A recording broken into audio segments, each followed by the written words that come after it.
यांनी आपला पदाचा राजीनामा दिलेला आहे. आता पुढे नेमकं काय होणार? चाकणकरांचा राजीनामा बोंदू प्रकरणात कॅप्टन अशोक खरातमध्ये घेतलेला आहे. माननीय मुख्यमंत्र्यांनी तो राजीनामा घेतल्याबद्दल आम्ही त्यांचे आभारी आहोत. आता चाकणकरांना तातडीने तात्काळ अटक केली पाहिजे आणि या सेक्स स्कॅन्डलच्या शेवटच्या धाग्यापर्यंत पोहोचून या सर्वांना शिक्षा होण्यासाठी जी SIT स्थापन केलेली आहे, जे व्हिडिओ जे फोटो आहेत सगळ्यांची चौकशी होणं गरजेचं आहे. परंतु चाकणकरांना आरोपी करून आरोपी करून तातडीने अटक करणं गरजेचं आहे. असं जरी असलं तरी काँग्रेसचे पुण्याचे जे शहराध्यक्ष आहेत त्यांनी मात्र त्यांचं समर्थन केलं. त्यांचं म्हणणं आहे की राजकीय दृष्ट्या त्यांना त्रास दिला जातो. त्यांच्याच पक्षातल्या अतुल लोंढेजी यांनी सांगितलं अरविंद शिंदेचं हे वैयक्तिक मत आहे. मग आता अरविंद शिंदेंना का वाटतं ते तुम्ही त्यांना विचारावं. बहुतेक अरविंद शिंदेंना मला वाटतं बंधूबाबाकडं ताईंच्या माध्यमातून जायचं असेल म्हणून चुकीचं वक्तव्य केलंय का काही मला माहित नाही. परंतु त्यांनी कुणाची बाजू घ्यावी हा त्यांचा आणि त्यांच्या पक्षाचा विषय आहे. महाराष्ट्रातील माता भगिनींवर जो अन्याय अत्याचार बलात्कार झाले त्याला कारणीभूत राज्य महिला आयोगाच्या चाकणकर आहेत. त्याच्यामुळे त्यांना तातडीने अटक त्यांचा राजीनामा घेणं पहिलं होतं. त्याच्याशिवाय पोलीस चौकशी करू शकत नव्हते आणि आता तातडीने त्यांना अटक झाली पाहिजे. ताई, महिला आयोगाच्या अध्यक्षपदाचा राजीनामा झाला आहे परंतु राष्ट्रवादीच्या प्रदेशाध्यक्ष महिला प्रदेशाध्यक्ष पद त्यांच्याकडे आहे. त्या राजीनाम्याची तुम्ही मागणी करताय? माननीय राष्ट्रीय अध्यक्ष आणि माननीय राज्याच्या पहिल्या उपमुख्यमंत्री सुनेत्रा वहिनी याचा निर्णय लवकरच घेतील. कारण का या सगळ्या प्रकरणामुळे पक्षाची बदनामी होतीये, सरकारची बदनामी झाली म्हणून माननीय मुख्यमंत्री जे राज्याचे प्रमुख आहेत त्यांनी तातडीने महिला आयोगाला राजीनामा द्यायला सांगितला. आता पक्षाची बदनामी होऊ नये म्हणून पक्षाच्या सुद्धा अध्यक्षा त्यांचा राजीनामा घेतील आणि तशी मागणी सगळ्या पदाधिकाऱ्यांची सुद्धा आहे. तुम्ही सातत्याने 3-4 दिवस त्यांच्यावर आरोप करताय. याच आरोपांवरती त्यांनी म्हणाले की तुम्हाला देखील आता नोटिसा पाठवणार आहेत. कसले आरोप केले? मी बलात्कार करायला लावला बंधू बाबाला, तुमच्या गुरु माऊलीला मी करायला लावला?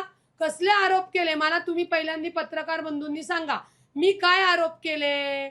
ज्या महिलेवर बलात्कार केला तिने FIR केली, ज्या महिलेच्या बेंबीत बोट घातलं तिने तक्रार केली, ज्या महिलेला मूत्र पाजलं तिने तक्रार केली. मी आरोप केले नाहीयेत. मी यांच्या गुरु माऊलीनी बंधू बाबांनी ज्या महिलेचं शोषण केलेलं आहे त्या पदावर यांनी पदाचा गैरवापर करून बंधू बाबाला मदत केली ते मी तुमच्या जगासमोर आणलेलं आहे.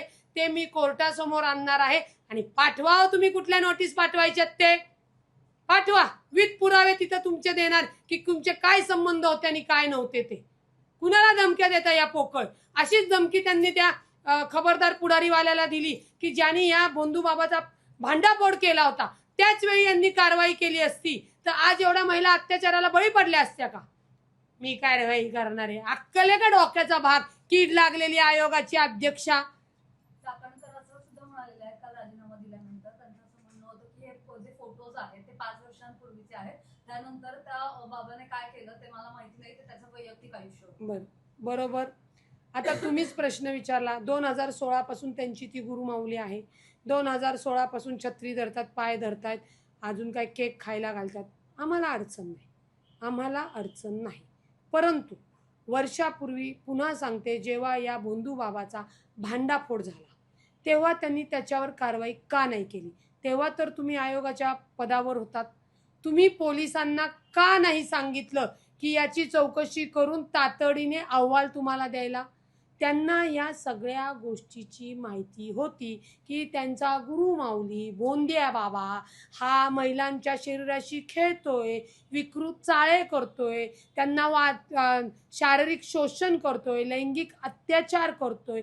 हे माहिती असून सुद्धा राज्य महिला आयोगाच्या अध्यक्षा यांनी मूग गिळून बसल्या होत्या आणि पीडिताची बाजू न घेता त्यांनी या बंधू बाबाच्या बाजूने पोलिसांना सुद्धा पत्र दिलेली आहेत. गुन्ह्याचा तपास होऊ नये म्हणून दबाव टाकलेला आहे. आता त्याच्या पुढचा अजून विषय सांगते.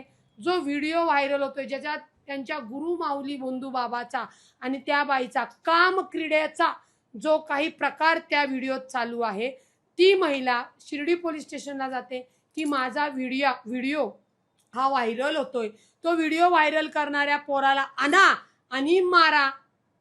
याच्यासाठी कोण फोन करतंय? राज्य महिला आयोगाची कीड लागलेल्या चाकणकर बाई. कोणत्या अधिकारातनं केलं? संविधानिक पद होतं म्हणूनच केलं ना. का नाही तुम्ही त्या महिलेला सांगितलं की तुझ्यासोबत जर काही चुकीचं घडले किंवा नाही घडले, तू त्याची तिथं जबाब दे, त्याची माहिती दे. तपासामध्ये जाणीवपूर्वक चाकणकर बाईंनी अडथळा आणला, फक्त आणि फक्त भोंदू बाबाला वाचवण्यासाठी. त्याच्यामुळे त्यांनी नैतिकतेच्या, कायद्याच्या तर त्यांना बुद्धीच नाहीये, त्यामुळे बोलूच नाहीये. आणि त्यांनी जे काय स्टेटमेंट केले त्याच्यावर तुम्हीही पत्रकार प्रश्न विचारतात. तुमचं तरी शिक्षण झालंय का नाही, मला असं विचारावं असं वाटतं. कोणती बदनामी? तुम्हीच झाल्यात उघड्या, तुम्हीच भोंदू बाबाला मदत करताय. आणि आमची कुठली बदनामी केली? आणि त्यातनं करायचं तर पाठवा नोटीस, आम्हीही बघतो कोर्टामध्ये दूध का दुधावर पाणी का पाणी. आणि त्यांनी जे सांगितलं की हा फोटो तो फोटो, द्या ना कोर्टामध्ये, होऊ द्या ना. तुमचा अनामिका कापलेलं जे काही फोटो आहे तो आमच्याकडं अचानक तर नाही आला. बर, तो फोटो नाही आला तर अनेक लोकांचे फोटो पोलिसांनी घेतलेले, त्या फोटोला तुम्ही काय करणार आहात? हीच भीती आम्हाला होती की त्या पदावर राहिल्या असत्या तर त्यांनी निश्चित हे सगळे पुरावे नष्ट केले असते. आणखी काल- त्याचा फोटो होता समोर होता अनामिका कापलेला. हो, आमचेच प्रांत अध्यक्ष सुनील तटकरे साहेबांचा. मग मी तेच म्हणते ना, आता काय ही बोटं आम्ही कापायला लावली का? तुम्ही बोटं कापणार, तुम्ही आगोऱ्या पूजा करणार, तुम्ही नको ते उद्योग करणार, याच्यात कुठली बदनामी आली? याच्यात तुम्ही केलेली काळी कृत्य ही जगासमोर आली. तुम्ही त्या भोंदू बाबाला बलात्कार करायला त्याच्या कटात सामील होतात, म्हणून तुम्हाला तातडीने आता अटक झाली पाहिजे. तर काल राजीनामा देताना त्यांनी पत्रात असं नमूद केले की स्वइच्छेने आणि वैयक्तिक कारणाने आपण राजीनामा देत असल्याचं त्यांनी नमूद केलं. बरं, तसं त्यांनी हसत त्यांनी हा राजीनामा त्यांनी हसत हसत दिला आणि त्यांनी ते कारण दिलं. पटलं तुम्हाला कारण? कोणतं वैयक्तिक कारण होतं यांचं? यांचा गुरुमाऊली पकडला गेला हे कारण होतं? दुःख झालं त्यांना? कोणतं व्यक्तिगत कारण होतं? अहो, तुम्ही गुन्हेगाराला साथ दिली, तुमच्यामुळे महिलांवर अन्याय, अत्याचार, बलात्कार झाले, म्हणून तुम्हाला राजीनामा तुम्हाला द्यायचे आदेश मुख्यमंत्री साहेबांनी दिले. पाय उतार केलं तुम्हाला. कुठली नाटंकी आणि नोटंकी सांगताय? तो बाबा बसलाय आतमध्ये जो तुम्हाला सांगणार होता की जा तिथं आणि हे कर, हे तुझं काम होईल. गेले ते दिवस ताई, ओ कीड लागलेल्या ताई, गेले दिवस. आता या, तुम्हाला फिरू देणार नाही महाराष्ट्रामध्ये. तुमच्यामुळे महिलांवर नको ते अत्याचार, बलात्कार होऊन आमच्या महिलांचं मानसिकता बिघडली. आमच्या घरातले, महाराष्ट्रातल्या घरातले लोक आता महिलांना बाहेर पाठवणार नाहीत, लक्षात घ्या. काल राजीनामा दिल्यापासून एका सक्षम महिलेची राज्य महिला आयोगाच्या अध्यक्षपदी निवड व्हावी अशी मागणी होते. त्यामध्ये तुमचं देखील नाव येतंय. पक्षाने संधी दिली तर तुमची भूमिका काय असणार आहे? आधी मला या भोंदू बाबाच्या सगळं रॅकेट पकडून द्यायचंय, त्या गुन्हेगारांना शिक्षा द्यायची आहे. राज्य महिला आयोगावर माननीय वहिनींना, कारण का ते खातं राष्ट्र, ज्यांना द्यायचंय, जी योग्य असेल ती द्या, जिला कायद्याचं ज्ञान आहे, जी संवेदशील आहे. आणि कुठलीही पदाधिकारी कुठल्याही पदावर गेल्यानंतर तिने त्या जो विभाग तिच्याकडे दिलाय, जो मंत्रिपदाचा भाग संविधानिक पदाचा भाग दिलाय, त्या चौकटीत राहून महिलांना आधार, सक्षमता, सुरक्षा देणारी व्यक्ती द्यावी. जी कोणी होईल त्यांना शुभेच्छा आहे. आणि त्यांनी कीड लागलेल्या चाकणकर सारखं अजिबात कामकाज करू नये अशी ती ज्या पदावर ज्या कोणी येतील त्यांनाच तशा शुभेच्छा देते. मला संधी दिली तर तुम्ही कसा कारभार कराल? नाही, राज्य महिला आयोगावर मी का नाही जाणार? कारण का मी राज्य महिला आयोगाचं काम काय आहे? अहवाल द्या किंवा तक्रार दाखल झाली नसेल तर तक्रार दाखल करून घ्या, तिला आधार द्या, त्यांच्या कुटुंबांना भेट द्या. म्हणजे त्या मर्यादित कामकाज करावं लागतं. आणि मी त्या मर्यादित कामकाज का करू शकत नाही? मला ते आवडत नाही. त्याच्यामुळे त्याच्यावर राष्ट्रवादी पक्षामध्ये अनेक कर्तृत्ववान महिला आहेत, त्यांनी संधी द्यावी. बरं, शेवटचा एक प्रश्न आहे की योनी पूजा असू द्या किंवा ते काय वायग्राची गोळी त्याने पाजली, ओशो वायग्रा सिरप, याच्यासारखे आणखी काय नेमके प्रकार घडलेले आहेत? नाही योनी बाबा, पूजेचा मला काय नाही प्रकार आहे? माहिती. मला नाही माहिती कुठले.